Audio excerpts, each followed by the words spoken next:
Everyone listen up, please. Please listen up. Has a proclamation that she would like to share with all of you, and especially the family, about Grace Amy's thoughts about Jeff.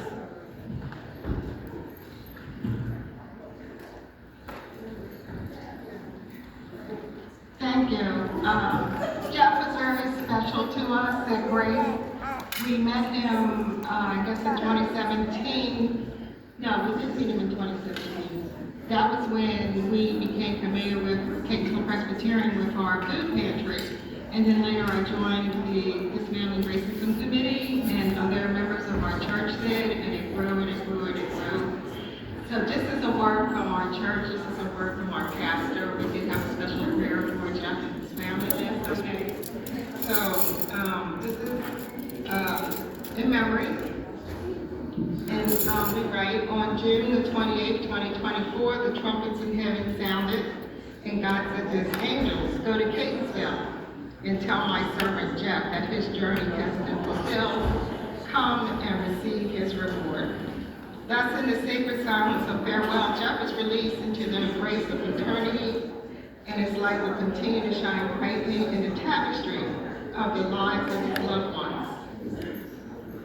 As his memory is carried forward in the knowledge that love is eternal and that Jeff's spirit lives on in the beauty of what surrounds us, may his dedication, his commitment, and loyalty to promote racial equality in our communities serve as the incentive to continue his legacy. Throughout this earthly realm, there are individuals who sacrifice to serve their God, their country, and humanity. Jeff exemplified those individuals, and we pray that his example inspires us to do the same. Your physical absence will leave a void, but he will never be forgotten.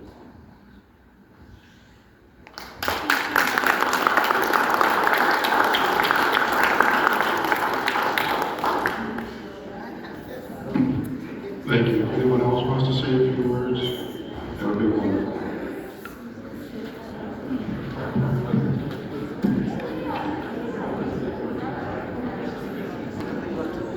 Hi, my name is Sharon Cooper, Associate Chief of the Mechanical Systems Division at NASA Goddard. Worked with Jeff for his whole career there as a colleague, and for the last 8 years as one of his supervisors. So I'm going to try to get through this letter. On behalf of the Mechanical Systems Division, we would like to personally extend our deepest sympathy to all of you in the last Jeff's career at Goddard spanned more than 35 years. During this time, he made significant contributions to Goddard's mission, first as a structural analyst and later also as a supervisor.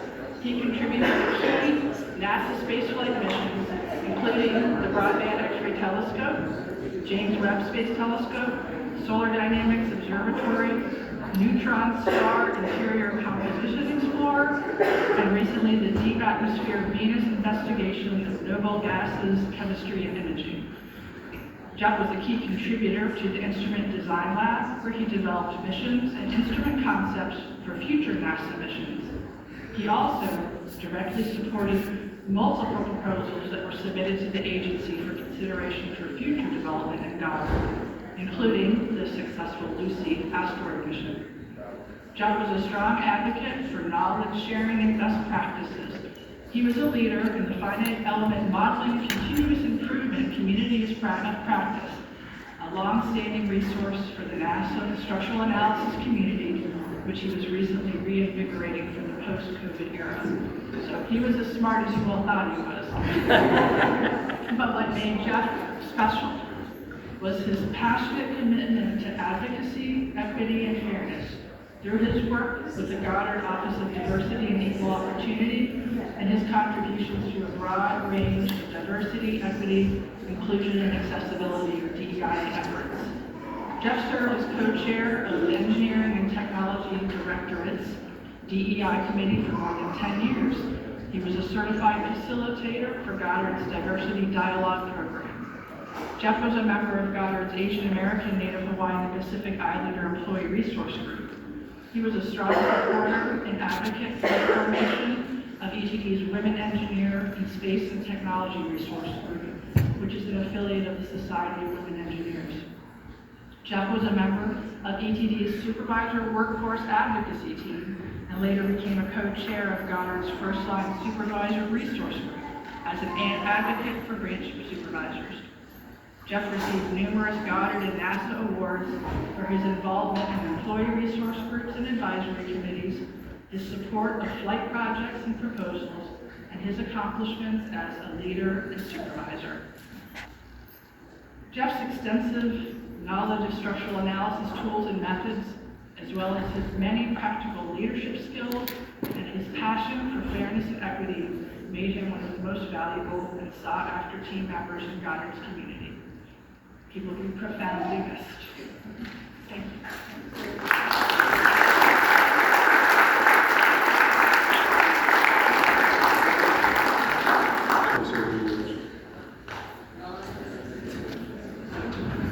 Hi, I'm Matt Weiss, and I first met Jeff in 1981 at 3 Tons Junior High School in Maple Glen, Pennsylvania.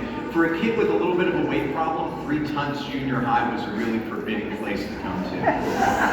And I was telling Evie and Nathan last night that the first person I met there at lunch was a kid named Steve who challenged me to a fight, which I declined. And so it was a scary place to come, and fortunately, shortly after that, I met Jeff. There was this system they had where if you were quick enough in the morning, you could go to the library and sign up to go there for lunch. And I thought, well, people who fight probably don't hang out in the library, so I'll go there. And there I found one of the best friends of my life. I was reminded recently that even before we were born, Jeff and I, our favorite author, Ray Bradbury, wrote a short story about us. It was called R is for Rocket. And it was about 2 boys living in that wonderful Bradbury universe where it's simultaneously 1920 and some distant future with fantastical technology and stars within arm's reach. And these 2 boys, they lived near a rocket launch facility. And every Saturday they would race there and they would press their faces against the fence and watch the rockets and dream of going to the stars. And in this future, this imagined future, people were selected for the rocket program. You couldn't just sign up. And in the introduction to that anthology, R is for Rocket, Bradbury said he dedicated the book to all those boys who wondered about the past and ran swiftly through the present, and had high hopes for the future. He said, the stars are yours if you have the hands, the head, and the heart for them. And I had the heart, and so did Jeff. But Jeff also had the hands and the head for them. And it's interesting, I first reread this story last night for the first time in decades, and I realized I'd remembered it completely wrong. I had remembered it from the perspective of the boy Ralph who doesn't get selected. I remembered him as the narrator, because I knew that would be my story. And that Jeff would be the boy Chris who would he would be selected, but in fact it was Chris's story. And I remember thinking in the story of being on that side of the fence, watching my friend walk away into the future, and thought, well, I'll look at the stars and I'll think about him and all the things he's doing. And I did, when I see the pictures from like the Webb telescope, I think my friend did that. But he didn't leave. That's the thing. Jeff found a way to keep his feet firmly planted on the home planet we both arrived on somehow and that he loved so much. And to also bring us the stars, those of us who maybe didn't have the hands and the head for them. And he lived by a philosophy that was, I think, articulated best in episode 9 of Star Trek, the original series. And no, Jeffrey, I did not have to look it up, and neither would you have. The words came from a toast by Dr. Tristan Adams. I should disclosed that Dr. Tristan Adams would be revealed later in the episode to be a deranged lunatic, which Jeff and I did not hold against him because of his words. And the words really express the philosophy of Star Trek, of Gene Roddenberry, who Jeff and I called the Great Bird of the Galaxy. That was his nickname. And I think that they were Jeff's philosophy too. I think he embraced them. The words were, may we never find space so vast, planet so cold, heart and mind so empty, that we cannot fill them with love and warmth. And somehow, in a world where the space between us can sometimes seem unbridgeably vast, and in a world that is, while rapidly warming, often so cold, Jeff really did manage never to find space so vast or planet so dark, cold, or heart and mind so empty that he could not fill them with love and warmth. It was just what he did. And when I think about his absence and the void that that leaves in our lives and on this planet, I think about how we fill that void, and I'm reminded of the words of one of his favorite bands. They should be in the Rock and Roll Hall of Fame, Dr. Teeth and the Electric Mayhem. Dr. Teeth said, "It's easy, and we all know how." Just when you find yourself in situations where you're tempted not to be your best self, think about what your friend Jeff would do. When you get cut off in traffic, rather than yelling out the window, give the person a wave, assume they're having a bad day. Once they drive off, you can pretend to hit them with a photon torpedo. Lasers were his preferred. No, but when we can talk about the original series later, but we don't want to blow up the whole ship. Be generous with your time, be generous with your love, with your compassion. Be hopeful, right? Even when things are dark, be hopeful. Jeff and I shared many things. As I was driving down here, I thought to myself, with some sadness and some regret, it's only 4 hours from Pittsburgh to Maryland. Why didn't we make the drive more often? Why didn't I see Jeff more often in life? But when I listened to Nathan talk about him sitting up at night, annoying his family, playing Paul Simon songs out of that very book, which I have too, I realized that all these nights that Jeff was doing that, I was doing that too. We really were always together, and we really always will be. And so, and do remember to see your friends in life, but remember that Jeff is still with us, and just as he showed us how to live in life, he can show us and remind us how to live now. Rob, you said the words that I know Jeff deserved to have spoken at his memorial, which was perfect, only 30 years too early. So I'll just say that, Jeff, I have been and always shall be your friend. Warp speed.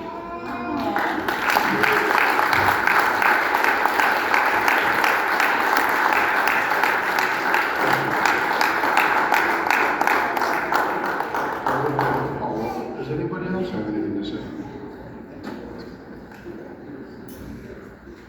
Go, son, go.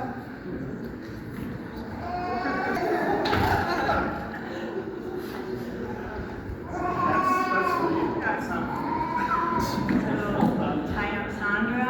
I'm from NASA. I'd like to call all of Jeff's. He was our boss, but really he was our friend first. So everyone here who's with Jeff's branch, could you please come Everybody on? 542, present or past. Come on, come Oh on. my God. You don't have to say anything if you don't want.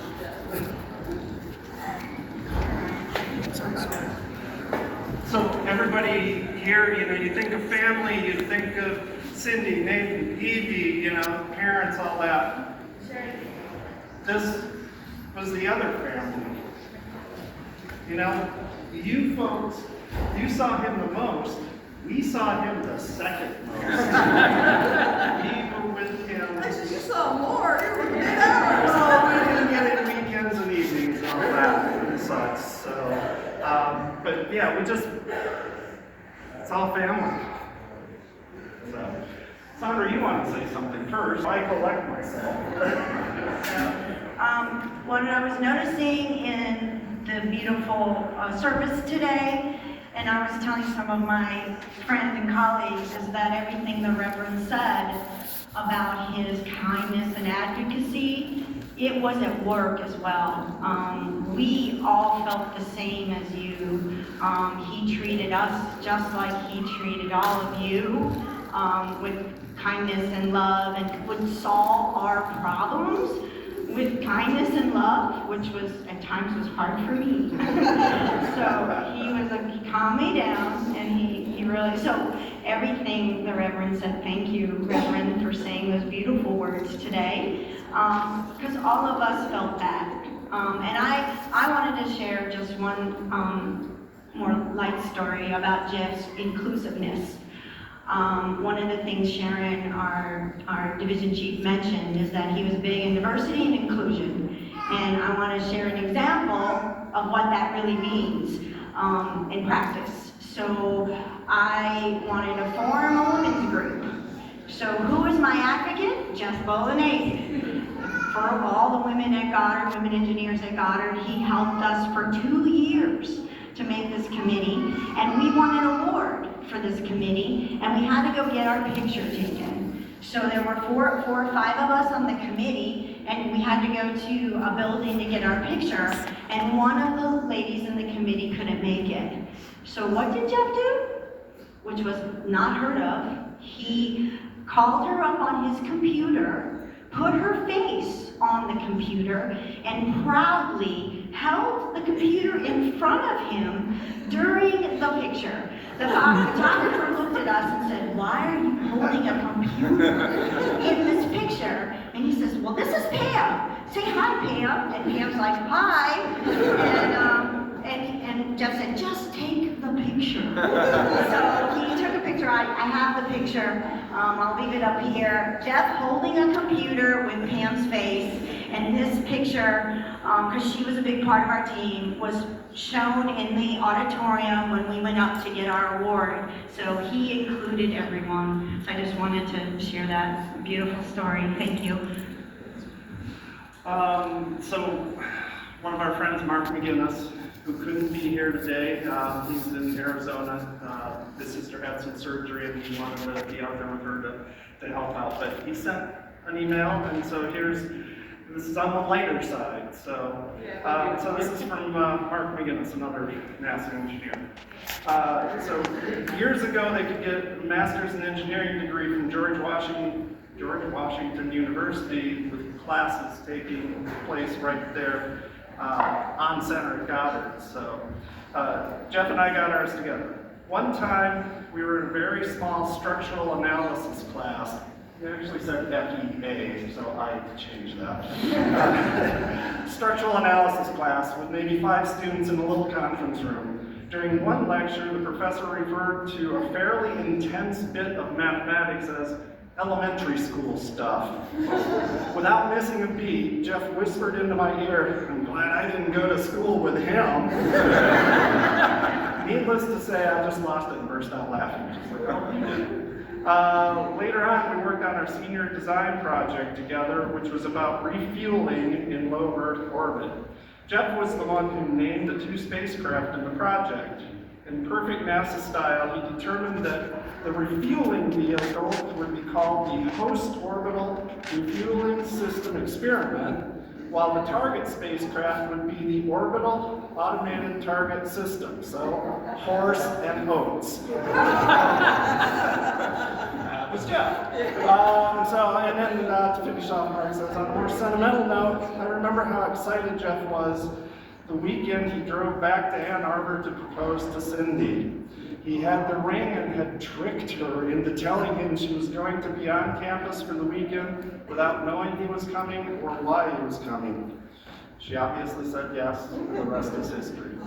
So that is from a dear friend of ours, Mark McGinnis.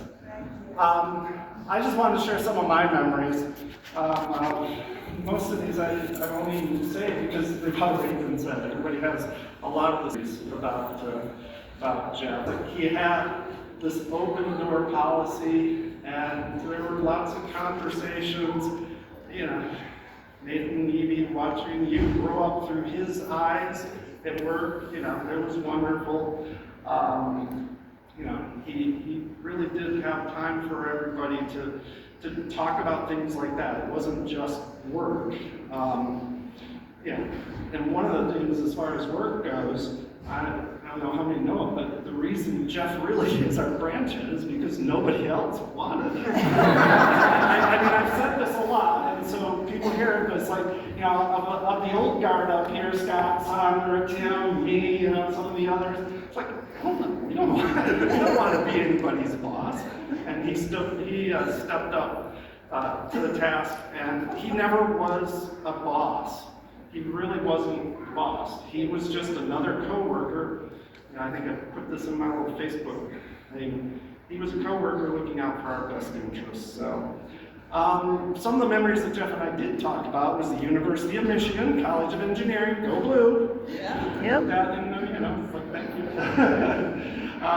But I do want to point out that even though Jeff was a Michigan man, he had absolute respect for every university represented in our branch, and there were a lot, including Ohio State.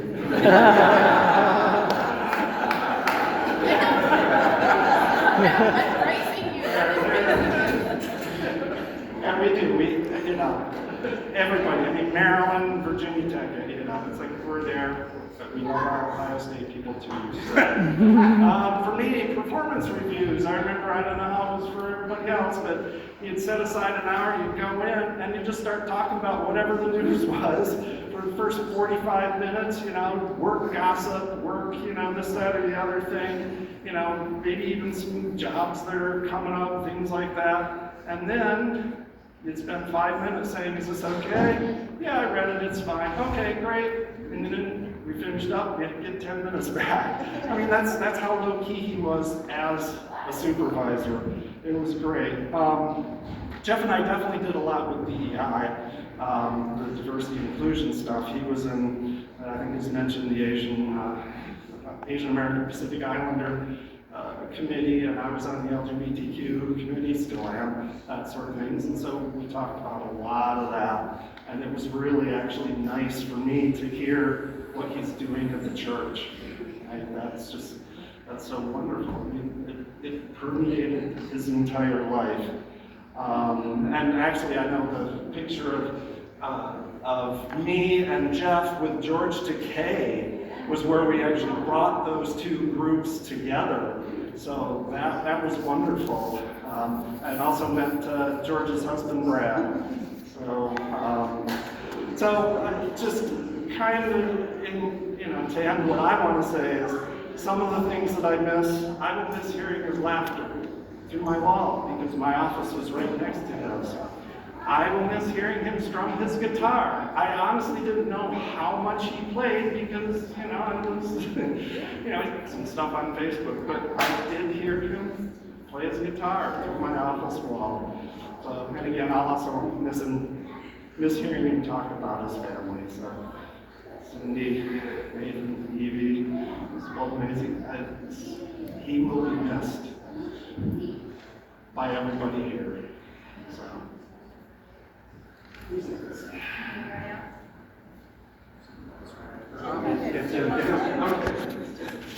So one of the other elements that was highlighted during the speech, and I almost didn't want to talk about it, didn't just talk about it. Star Trek was his life in many ways. You go into his office and he had the pad to give you the classic call of Star Trek. So I would, as has been mentioned, go into his office and often we would have Sarge, Kirk, Cisco, okay, maybe this one, maybe that one, and he was always such a good conversationalist on all those topics. I really appreciated your post about the references to the movie and loved it because it's exactly where you're coming from in many regards. We would often just discuss science fiction as well as just Star Trek in general. And that's that guy he was at NASA. He was good-natured about even his Star Trek discussions. I envied his models that he had hanging up in his office place and all the stuff he brought together for the Star Trek that he loved so much, and that I do as well. And many of us do as well. Many of us are of a similar sort of Star Trek Trekkies. We come with it from that being NASA people, but just want to mention that was definitely Jeff round and round. I remember the first early days I had meeting with Jeff was he came on board and he told me a story about someone getting in a Porta outfit. And I knew what a Porta outfit was. And I said, anyone who does that has to be a person I want to spend time with. Because I believe with Jeff and Cindy as security officers dealing with a Porta. Yeah, in fact, Cindy was in the Porta outfit. And Cindy made the Porta outfit. Oh, Jeff made it? And we won, there's a trophy behind you that we won at Shore Leave 5. Yeah. For Best Comedy Sketch. That's good, yeah. So the story of him being, at the early days, being such a Star Trek fan and having a reporter was one of those things that inspired me even more to want to be a friend of his at Contest. Thanks, Tim.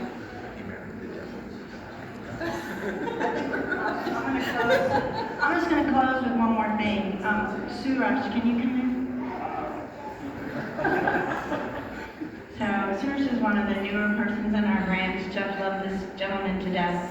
I just want to say, Jeff, if you're listening, we all promise to teach Suraj the difference between Star Trek and Star Wars.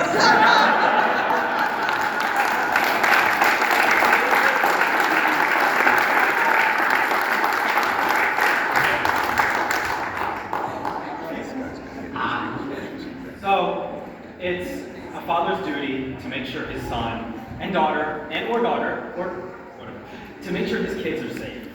So I remember about, like 10 years ago, we were in Manassas, Virginia, and because there was a special train that was coming to town. And on the ride there, I specifically remember my dad saying, okay, don't do anything stupid. And I said, nah, I'm not doing anything stupid. And he was like, are you sure? Nah, I'll be fine, yeah. So what do? As soon as we get there, I jump out of the car, run across the tracks while the gates are coming down and the train is coming, and I try to take a picture with my crappy $20 Android phone. So now, obviously, he's right out of the car right after me, and he grabs me by the camera strap and yanks me across the tracks. And, you know, by the time we get there, I'm like, yeah, I wanted the picture, I hate you, Dad. And then he was like, you know what? I'm just gonna get you food, and then you'll feel better. And then on the way home, I'm like, Dad, you saved me from a humiliating death. And you know what he does? He takes his hands off the steering wheel and goes,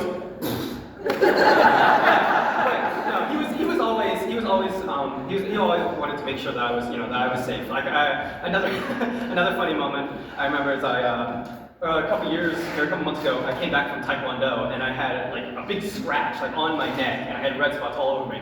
And he was like, one of three things happened. One, you got into a fight. Two, you pissed off Amber. Or three, your kids mugged you. And I said, I mean, it was one kid. And he was like, did you try offering them candy? And I was like, no, I didn't have any candy on me. That's why he attacked me. And then, so, I still haven't forgiven Evan for that, but,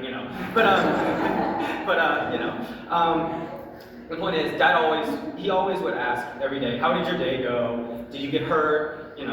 Are you staying out of trouble? Are you doing well in school? I was never doing that well in school. It was always hard to, I always had to like dramatize, that's a word, right? Dramatize? Yeah, I always had to dramatize it. And I had to make every story seem like it was the end of the world. Oh my God, Evan was scratching at my ears, he was gonna rip my face off. And then he was like, just go to bed, please. Just go to bed. Get some of your candy and just go to bed and we can talk about this tomorrow. And then I would wake up and I'd be like, yeah, nothing really happened, I was just over exaggerating. But I guess not only did my dad take care of me, he also probably saved my life on many occasions. Probably because I was doing something stupid, like, running through railroad crossings or jumping out of a moving car. I don't want to talk about it. But, I just want to say, thanks, Dad, for always, taking care of me and keeping me from usually making stupid decisions. Keyword usually.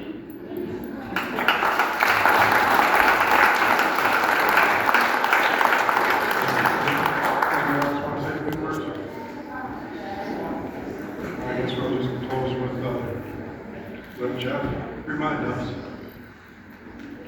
you're better than that.